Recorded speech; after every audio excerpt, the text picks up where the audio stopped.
A fresh MLB Power Rankings is out, and Matt Snyder's kept the Braves at #1 after the series win over the Guardians. Cleveland moved up 3 spots to 2, even with those 2 losses at Truist Park. Biggest riser this week, Twins up 8 spots to 15. Biggest faller, Rays down 9 spots to 22. Great to be back with the fellas. Power Rankings guru Matt Snyder and our MLB insider Jim Bowden. Once again, Matt with his rankings, Jim with any disagreements, and then also team news, injuries, all that good stuff as we give you every single week here on HQ. Matt, Atlanta stays at #1 despite some lack of production to key players in the lineup in your eyes. Yeah, I mean, first of all, I like how you called me a Power Rankings guru. That made me feel good. So, and speaking of feeling good, the Braves, they just keep winning. Matt Olson, Austin Riley, Ronald Acuna Jr. are not really hitting. They will get hot, but their team is playing at a 118-win pace right now. You got Reynaldo Lopez throwing like a Cy Young winner right now. The bullpen's amazing. Get out of here. It's just... You can't say enough positive things about the way the Braves are playing right now, in spite of things like Spencer Strider going down with injury, the aforementioned key players who are not hitting at all, and they just keep winning games. It's ridiculous what's happening right now. Yeah, it certainly is, Matt. And I talked to Alex Anthopoulos, the president and general manager of the Braves, yesterday, and this is what I asked him. I said, if I had told you that in the first month of the season, Spencer Strider would have elbow surgery and be out for the year, Ronald Acuna would have 1 home run, Matt Olson would be hitting .212, Austin Riley would be hitting .234, Sean Murphy, your catcher, would have played in 1 game, and yet you would not only be in first place, but you would be on the top of Matt Snyder's power rankings of all 30 teams at the end of April. And he said, no, I would never have believed that. And it's true, and it's been amazing. Let's talk about who've been the 2 key guys, though. #1, Marcell Ozuna. He has been a total beast. Batting .340, 9 homers, 31 RBIs. How about an OPS plus of 198? That means he's 98% better than the average player. And how about Chris Sale? Watch him right here. Do you realize he has pitched 7 innings, 3 straight starts in a row for the first time in 5 years? He's got 3 wins, an ERA of 3.6. He has been a difference maker and has stepped up when they needed him after the injury of Strider. But Matt Snyder is absolutely right. This is the best team in baseball. I said so before the season started, and I'm going to say so at the beginning of May. This is the best team in baseball, period. Jim has been on that from day one, ahead of the Dodgers, when a lot of people are going, whoa, Dodgers not #1, Jim Bowden. Again, still a lot of baseball left to be played, but things stand out, including what the scheduling gods have for us this week, the AL West leading Mariners cracking the top 10 as the Braves and the M's will go at it. Seattle, Matt, what stands out to you?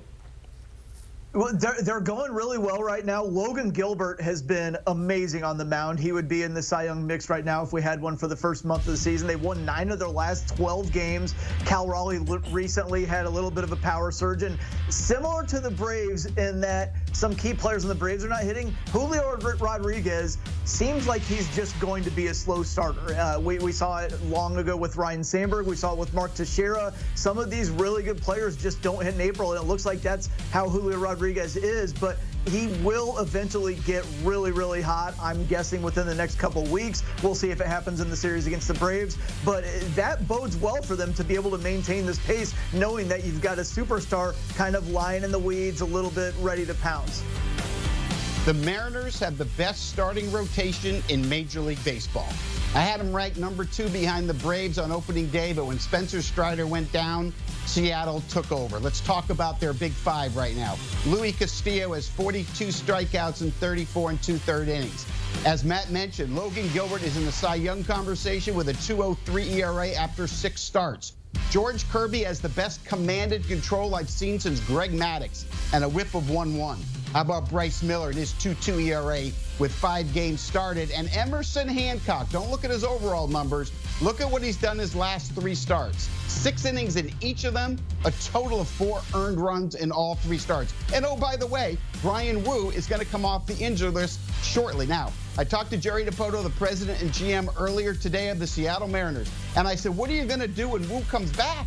You can't send Hancock down. You can't put him in the bullpen. He said, we really don't know right now. We might go to a 6-man rotation for a short term. We might put Hancock back in the bullpen. But he said, it's a good problem to have. And I said, well, you have another problem that I got to give you a hard time about. And he said, what's that? I said, that's your offense. In the offseason, if you remember, they let Teoscar Hernandez leave in free agency. He signed with the Dodgers. They traded Eugenio Suarez to Arizona. And what did they say? We want to cut down our strikeouts, and we want to improve our on-base percentage, and that's why we're willing to give up all those home runs. Now, wait a minute. Time out, Jerry. This team is 25th in runs scored. They have struck out more times than any team in baseball with an on-base percentage that ranks 26 out of 30 teams. So you have the best pitching in the sport, but your offense is the same as last year, just different names. And I told him, I said, Jerry, I know what you need to do between now and the deadline.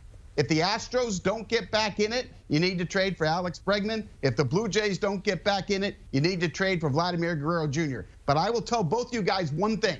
If this team makes it to the playoffs in October, they can run the table, and they can be very scary opponent because of this pitching staff. So let me just follow up, Jim, because we're doing Matt Snyder's team rankings, but you're interjecting your starting rotation rankings. So again, Seattle #1. Just for context, by the way, who's 2 or 3? Well, Atlanta Braves are 2 even without Strider. Max Fried's last 2 starts is showing me he's back to being an ace. We talked about Chris Sale's 7 innings in each of the 3 starts. Charlie Morton, despite his age, continues to be consistent in what he brings to the table as well. I love what I saw from Bryce Elder. Remember the year that he had last year. So the Braves are definitely 2, and the Dodgers are going to be 3 when they're healthy.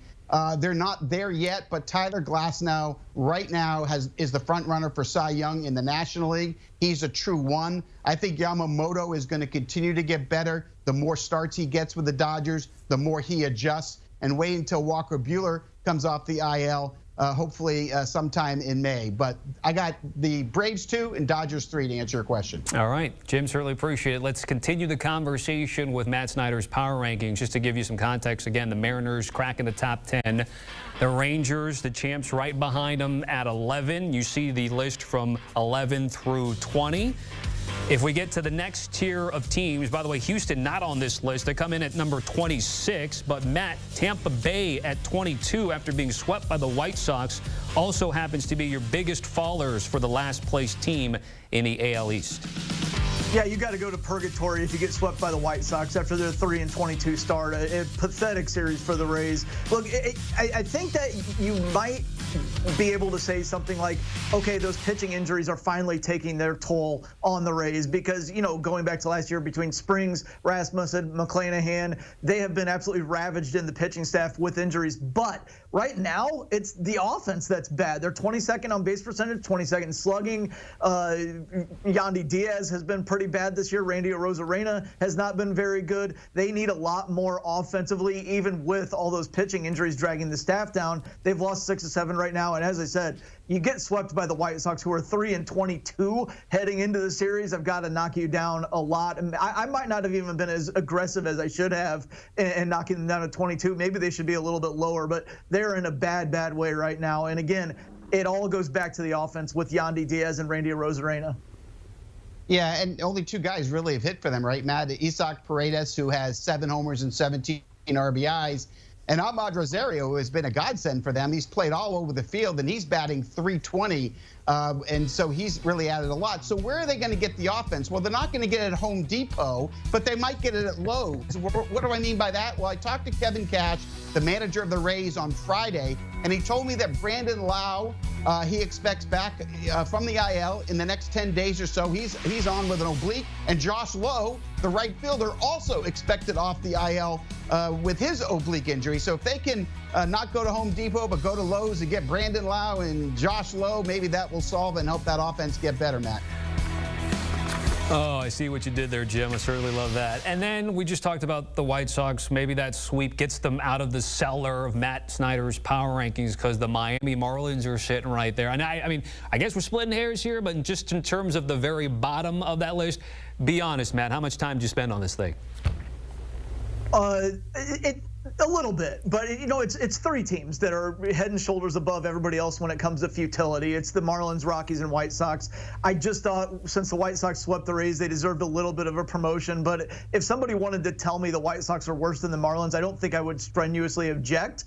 But the Marlins, it's funny. They started 0-9, then they won 6 of their next 14, so 6-8, not that bad of a stretch. But now they've lost 6 in a row again. And which manager is going to be fired first in that pool? I think I'm going to go with Skip Shoemaker. What do you think, Jim?